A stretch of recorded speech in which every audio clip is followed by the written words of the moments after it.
To, čo naša reportážna kamera nedokáže zachytiť, je neznesiteľný smrad šíriaci sa celým sídliskom. Ináč by pri tejto reportáži väčšina divákov svoj televízor radšej vypla.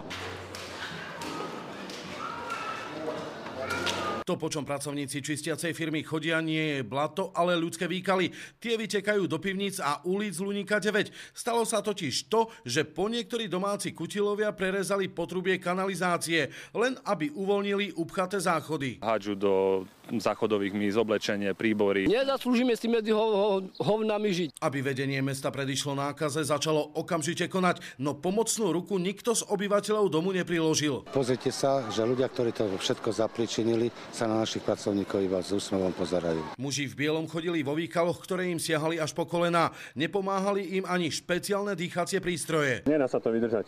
Tak a je to potvrdené. Luník 9 bude zase o niečo menší. To, o čom sa hovorí už niekoľko týždňov, sa stane realitou. Začína sa tu totiž búrať. Je to podpísané.